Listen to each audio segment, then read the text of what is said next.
السلام علیکم ناظرین کرام، اس وقت رات کے 3 بج رہے ہیں اور شہر اقتدار کے اندر بہت بڑا زلزلہ برپا ہے۔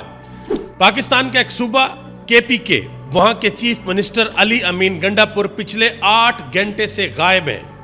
بالکل نہیں پتا کہ وہ کس جگہ پر ہیں، کس کے پاس ہیں۔ پاکستان تحریک انصاف کے پارلیمنٹیرینز MNAs جیسے ہی پارلیمنٹ ہاؤس سے باہر نکلتے ہیں، اسلام آباد کی پولیس ان کو گرفتار کرتی ہے۔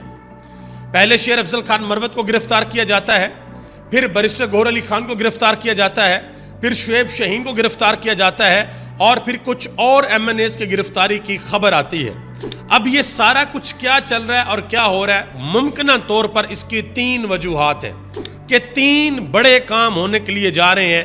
اس وجہ سے ہو سکتا ہے کہ یہ سب کچھ چلایا جا رہا ہے۔ گرفتاریاں تو سمجھ میں آتی ہیں کہ حکومت نے جلسے سے 1-2 دن قبل ایک قانون پاس کیا تھا کہ اگر آپ نے اجازت کے بغیر اسلام آباد میں جلسہ کیا تو آپ کو 3 سال قید کی سزا ہے۔ اگر آپ نے دوسری مرتبہ اجازت کے بغیر جلسہ کیا تو آپ کو 10 سال قید کی سزا ہے، اور اگر آپ نے NOC لے کر جلسہ کیا اور NOC کے اندر جو شرائط ہیں اس میں سے کسی کی خلاف ورزی کر دی تو پھر بھی آپ کے خلاف قانونی کارروائی ہوگی۔ اب اطلاعات یہ ہیں کہ 7 بجے تک کا ٹائم تھا کہ 7 بجے آپ نے جلسہ ختم کرنا ہے، اور تحریک انصاف نے جلسہ شروع کیا تھا 2 بجے اور یہ جلسہ ختم ہوا تھا رات 10 بجے، یعنی کہ 8 گھنٹے تک یہ جلسہ جاری رہا تھا۔ اور پاکستان تحریک انصاف کی جو ٹاپ لیڈرشپ ہے ان سب کے خلاف ایک مقدمہ درج کر لیا گیا ہے اور سب کو ایک ایک کر کے گرفتار کیا جائے گا۔ کیمروں کے سامنے علی امین گنڈا پور کا جو معاملہ ہے وہ میں آپ کو ڈیٹیل سے بتاتا ہوں کہ وہ معاملہ کیا ہے۔ پہلے ذرا جو MNA گرفتار ہوئے ہیں وہ سن لیں کہ وہ کیسے ہوئے ہیں۔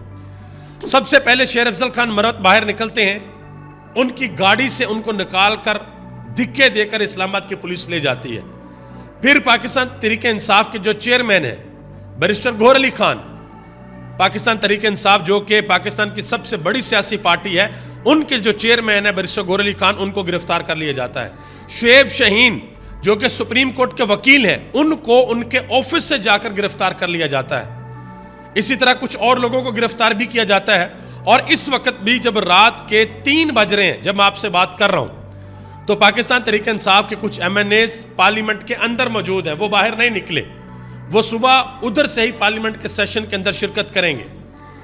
اب آ جاتے ہیں اگلے معاملے کے اوپر کہ ایسا کیوں ہو رہا ہے، بلکہ اس وقت جو انٹرنیشنل میڈیا خبریں چلا رہا ہے وہ میں آپ کو بتاتا ہوں۔ انٹرنیشنل میڈیا اس وقت 3 خبریں بتا رہا ہے کہ 3 کام پاکستان کے اندر ہوئے ہیں، اس کی وجہ سے یہ چیزیں ہو رہی ہیں۔ پہلے نمبر پہ وہ کہہ رہے ہیں کہ یہ سب اس لیے کیا گیا کیونکہ عمران خان کے ملٹری ٹرائل کے حوالے سے چیزیں چل رہی ہیں۔ دوسرے نمبر پہ وہ یہ چیز چلا رہے ہیں کہ عدالتی پیکج لایا جا رہا ہے، اس کے حوالے سے اپوزیشن پر دباؤ ڈالا جا رہا ہے۔ اور تیسرے نمبر پہ یہ کہ عمران خان کی جو فرسٹ ٹیئر لیڈرشپ ہے، جو پہلی قطار ہے، جو نڈر لیڈرشپ ہے، اس کو گرفتار کر لیا جائے تاکہ عمران خان کے لیے آواز اٹھانے والا کوئی نہ رہے۔ اس کے علاوہ جو وجوہات ہیں وہ کیا ہیں؟ ایک بڑی وجہ یہ ہے کہ لاہور کے جلسے کی اناؤنسمنٹ کی گئی تھی کہ بھئی ہم لاہور آ رہے ہیں، اور حکومتی وزراء نے کہا تھا کہ جی اگر ہمت ہے علی امین گنڈا پور کی تو وہ ہمیں اٹک کا پل کراس کر کے بتائے، ہم وہی کراس نہیں کرنے دیں گے۔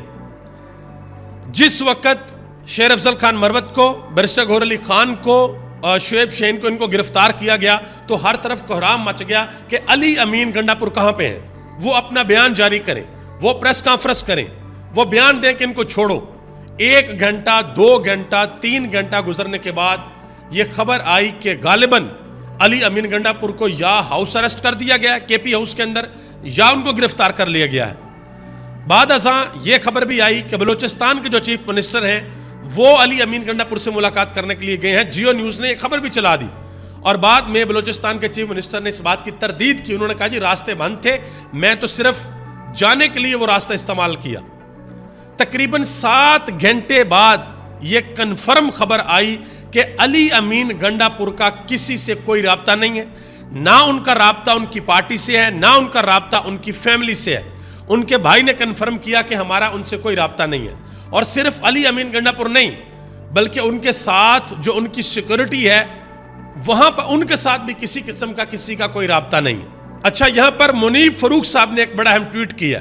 انہوں نے جلسے کی رات کو ٹی وی پر آ کر یہ کہا تھا، یہ بیان دیا تھا کہ یہ جو جلسہ ہو گیا ہے اور اس جلسے کے اندر جس طرح کی تقاریر کی گئی ہیں یہ پاکستان تحریک انصاف کے اوپر سختی بڑھ جائے گی.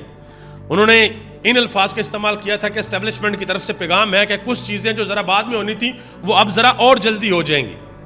اور آج انہوں نے کیا ٹویٹ کیا جب علی امین گنڈا پور منظر عام سے غائب ہو گئے؟ انہوں نے کہا جی علی امین گنڈا پور کسی کی حراست میں نہیں ہے بلکہ ایک خاص مشکل میں ہے. انہوں نے ایک سخت دن گزارا, اللہ تعالیٰ کرم فرمائے آمین. اب کہانی یہ ہے کہ علی امین گنڈا پور ان کو بلایا گیا اسلام آباد کہ جی ایک میٹنگ ہے, آپ آئیں. اور پاکستان تحریک انصاف کی سینئر لیڈرشپ یہ کہہ رہی ہے کہ اسٹیبلشمنٹ نے ان کو بلایا اور بلا کر ان کو منظر عام سے غائب کر دیا. اور اس وقت بہت سی خبریں, بہت سی اطلاعات جو ہیں وہ پھیل رہی ہیں. جب تک علی امین گنڈا پور بالکل منظر عام کے اوپر نہیں آ جاتے, ان کا کوئی بیان نہیں آ جاتا, کوئی ویڈیو بیان نہیں آ جاتا, اس وقت تک طرح طرح کی خبریں باہر آئیں گی. اب کیا جو چیزیں باہر آ رہی ہیں میں آپ کے سامنے رکھ دیتا ہوں.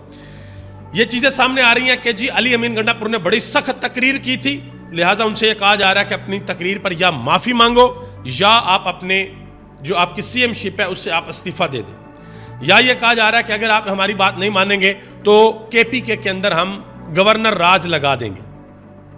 پاکستان تحریک انصاف کے سینئر وکیل سلمان اکرم راجہ اسلام آباد کے اندر ہے کے پی ہاؤس, وہاں پر وہ گئے, ان کو اندر جانے نہیں دیا گیا.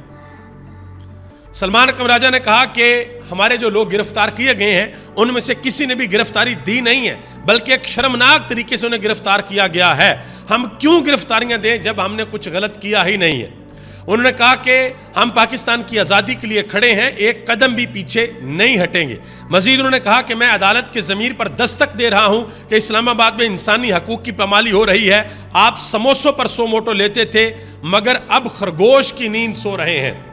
میں آپ کو سمجھانے کی کوشش کرتا ہوں, یہ پاکستان کی تاریخ میں پہلی مرتبہ ہوا ہے کہ ایک صوبے کا وزیر اعلیٰ منظر عام سے غائب ہے. بھائی 7-8 گھنٹے ہو گئے, نہیں پتا کہ وہ کس جگہ پہ ہے. اور پاکستان تحریک انصاف نے اعلان کیا کہ صبح اسلام آباد ہائی کورٹ میں پٹیشن دائر کی جائے گی جو ایڈوکیٹ جنرل ہے کے پی کے ان کی طرف سے کہ علی امین گنڈا پور کو بازیاب کروایا جائے. یہ اسلام آباد ہائی کورٹ کے اندر پٹیشن دائر کی جائے گی. میں اس کو ذرا آسانی سے سمجھنے کے لیے میں آپ کو ایک مثال دیتا ہوں. آپ تھوڑی دیر کے لیے سوچیں کہ سندھ کے چیف منسٹر یا پنجاب کی چیف منسٹر محترمہ مریم نواز صاحبہ وہ اسلام آباد جاتی ہیں اور 2, 4, 6 یا 8 گھنٹے کے لیے وہ ان کا کسی سے کوئی رابطہ نہیں ہوتا. نواز شریف صاحب رابطہ کرتے ہیں, کوئی پتہ نہیں چلتا. شہباز شریف صاحب رابطہ کرتے ہیں, کوئی پتہ نہیں چلتا. حمزہ شہباز ان کے بھائی رابطہ کرتے ہیں, کوئی پتہ نہیں چلتا. تو بتائیں ذرا کہ کس طرح کا کوہرام پاکستان کے میڈیا کے اوپر مچے گا, آپ اندازہ لگائیں. لیکن علی امین گنڈا پور کے حوالے سے کسی قسم کی کوئی آواز پاکستان کے میڈیا نے بلند نہیں کی کہ ایک صوبہ جہاں پر 3 کروڑ لوگ رہتے ہیں, ایک الیکٹڈ چیف منسٹر ہے اور 2/3 سے زیادہ اکثریت ان کی حکومت ہے وہاں پر, اور اس بندے کا پتہ ہی نہیں ہے کہ وہ کہاں پر ہے. بہرحال پاکستان تحریک انصاف کی جو لیڈرشپ ہے کے پی کے کی, ان کے بڑے سخت بیانات آ رہے ہیں. وہ یہ کہہ رہے ہیں کہ اگر علی امین گنڈا پور کو جلد منظر عام پر نہ لے کر آیا گیا تو پھر ہم اپنا سی ایم خود آ کر بازیاب کروائیں گے, ہمیں یہ کرنا آتا ہے. بہت سے لوگ ہیں جو انہوں نے بیانات دیے ہیں. حماد اظہر صاحب نے جو ٹویٹ کیا وہ میں آپ کے سامنے رکھتا ہوں. انہوں نے کہا کہ کارکنان اور عوام پارٹی قیادت کی کال کا انتظار کریں, یہ گرفتاریاں اور آمریت کے ہتھ کنڈوں سے اب کوئی نہیں ڈرتا. قوم ہمارے ساتھ ہے اور عمران خان اس قوم کا لیڈر ہے. اب اس ملک میں صرف اور صرف عوام کی حاکمیت ہوگی اور اس کی خاطر ہم ہر قربانی دینے کو تیار ہیں. یہ حماد اظہر نے ٹویٹ کیا. اس کے بعد ایک اور بڑا اہم بیان دیا کے پی کے ایک وزیر ہیں مینا خان افریدی, اور نوجوانوں کے اندر یہ بہت زیادہ مقبول ہے. انہوں نے کہا کہ اگر علی امین گنڈا پور کے اوپر ہاتھ ڈالا گیا یا کچھ ایسا ویسا کیا گیا تو یاد رکھنا ہم پختونوں کی غیرت کو للکارنے کے مترادف ہوگا, اور ہم پختون پھر نکلیں گے اور نکل کر ہم اپنا وزیر اعلیٰ علی امین گنڈا پور ہم ان کو بازیاب کروا لیں گے. یعنی کہ اس طرح کے بیانات آ رہے ہیں جو کے پی کے کی قیادت ہے, پولیٹیکل جو قیادت ہے. اب سب سے امپورٹنٹ بات یہ ہے کہ اس وقت 2-3 جو اینڈز ہیں وہ بہت زیادہ ایکٹیو ہیں. عمران خان کی رہائی انتہائی قریب ہے اگر ان کے کیسز کو دیکھا جائے, بہت قریب ہے. اور دوسری طرف پاکستان تحریک انصاف نے ایک بہت بڑا پاور شو کیا اسلام آباد کے اندر, لمبے عرصے بعد ایک انٹری ماری اور کمال قسم کی انٹری ماری. یعنی کہ عوام کی بہت بڑی تعداد نے شرکت کی وہاں پر. اب آگے باتیں ہو رہی ہیں عمران خان کے ملٹری ٹرائل کے حوالے سے. وہ بڑا کلیئر کٹ علی امین گنڈا پور نے کہا کہ خواجہ آصف تمہارا باپ بھی یہ نہیں کر سکتا. حامد رضا نے تو یہاں تک کہہ دیا تھا کہ بھئی ہمارے سروں کے اوپر سے گزر کر جانا پڑے گا اگر عمران خان کا ملٹری ٹرائل کرنا ہے. اس کے علاوہ اور بڑی سخت باتیں ہوئی تھی جلسے کے اندر. اور علی امین گنڈا پور نے کہا تھا کہ ہم لاہور آئیں گے, اگر تو آرام سے ہمیں مینار پاکستان کے اوپر جلسہ کرنے دیا گیا تو ٹھیک ہے, ورنہ ہم ڈھول بھی لے کر آئیں گے اور ہماری روایت ہے کہ ہم برات بھی ساتھ لے کر آتے ہیں. آج ویسے خواجہ آصف صاحب نے ایک ٹویٹ کیا جس پر انہوں نے بڑا ٹونٹ مارا. میں ٹویٹ آپ کے سامنے رکھتا ہوں, یہ ہمارے وزیر دفاع ہیں, ذرا ٹویٹ دیکھیے گا خواجہ آصف صاحب کیا کرتے ہیں. کہتے ہیں کہ گنڈا پور نے 15 دن کی بھڑک ماری تھی, ایک دن لنگ گیا, 14 دن رہ گئے. انہوں نے پشتونوں کا لشکر لے کر آنا تھا, سنا ہے کہ سارے پہلے دن ہی چھپ گئے ہیں, کوئی اسمبلی کے باہر نہیں آ رہے, اندر سو گئے ہیں. سیاسی ورکر ہو تو لاج رکھو, دلیری سے گرفتاری دو, سارے چوہوں کی طرح بلوں میں گھس گئے ہو. گنڈا پور کو کہو کہ باہر آئے, ابھی تو پہلا دن ہے, 14 دن باقی ہیں, حوصلہ کر شیر بن. یہ ہمارے وزیر دفاع صاحب ہے. اور کل کا پاکستان کا میڈیا چیخ رہا تھا کہ جی چیف منسٹر کی زبان ٹھیک نہیں ہے. اور کل میں نے ایک ویڈیو دیکھی محترمہ مریم نواز صاحبہ کی, جس میں وہ کہتی ہیں کہ یہ بد کردار شخص ہے, یہ پنکی پیرنی ہے, یہ نشئی ہے, اور پتہ نہیں کس طرح کے الفاظ تھے. اور پھر میں سوچ میں پڑ گیا کہ شاید ہمارے میڈیا کا حافظہ کمزور ہے, اور ہمارے محترم جناب خواجہ آصف صاحب جو ہمارے وزیر دفاع ہیں, یہ پارلیمنٹ کے اندر کھڑے ہو کر پاکستان تحریک انصاف کی خواتین کو ٹریکٹر ٹرالی کہا کرتے تھے. بھائی یہ پاکستان کی تاریخ ہے اور ریکارڈ ہیں یہ چیزیں. اب میں آپ کو ایک بڑی امپورٹنٹ چیز بتاؤں, بہت امپورٹنٹ چیز ہے, ذرا غور سے سنیے گا. گجرانوالہ کے اندر پاکستان مسلم لیگ نون کی ایک بیٹھک لگی ہے, اور وہاں ایک ایم پی اے بیٹھے ہیں جن کا نام ہے غالباً عمر فاروق ڈار. انہوں نے ایک بات کی ہے, ذرا غور سے سنیے گا کہ پاکستان مسلم لیگ نون کی جو جڑیں عوام کے اندر ہیں وہ کس طرح کی ہیں. انہوں نے کہا کہ نون لیگ کی حکومت کا امیج اچھا نہیں ہے, لوگوں نے ہمیں شادیوں پر بلانا بند کر دیا ہے, ہم صرف جنازوں پر جاتے ہیں کیونکہ وہاں پر لوگ ہمیں گالیاں نہیں دیتے. لوگ کیوں گالیاں دیتے ہیں بھائی, کس وجہ سے دیتے ہیں؟ امید ہے کہ کبھی نہ کبھی خواجہ آصف صاحب اس کا جواب ضرور دیں گے. آخر میں ایک اور بڑی امپورٹنٹ خبر ہے, ذرا غور سے سنیے گا اس کو. منصور علی خان صاحب کا شو ہو رہا تھا, 4 لوگ ٹوٹل بیٹھے ہوئے تھے, خود منصور علی خان صاحب, کوثر قاسمی صاحب ترجمان ہے پنجاب حکومت کے, ایڈوکیٹ اظہر صدیق صاحب پاکستان تحریک انصاف کی طرف سے تھے, اور سینئر تجزیہ کار منیب فاروق صاحب. یہ 4 لوگ بیٹھے ہوئے تھے اور بات چیت ہو رہی تھی, اور کوثر صاحب نے اٹھ کر اظہر صدیق صاحب کو تھپڑ مار دیا. ایک پاکستان کے میڈیا میں پہلے بھی بڑی دفعہ ہوا ہے, اور بعد میں اطلاعات آ رہی ہیں کہ ان کے جو گارڈ تھے ایڈوکیٹ اظہر صدیق کے, پھر انہوں نے کوثر قاسمی کی بھی دھلائی کی.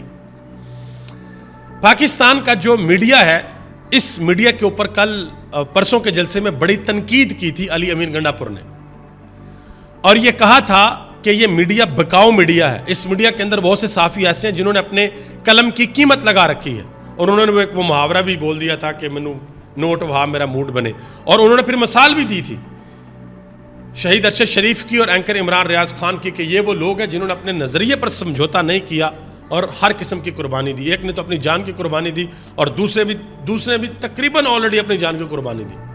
اللہ نے اس کو زندگی رکھی تھی, آ گیا وہ باہر.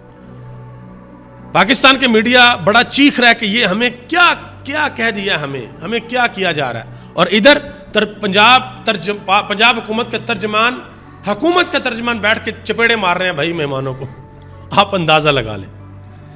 بہرحال جو بھی آگے خبریں آئیں گی انشاءاللہ آپ کے ساتھ شیئر کروں گا. آپ سب کا بہت بہت شکریہ. پاکستان زندہ باد, پاکستان کے عوام اور پاکستان کے ادارے پائندہ باد.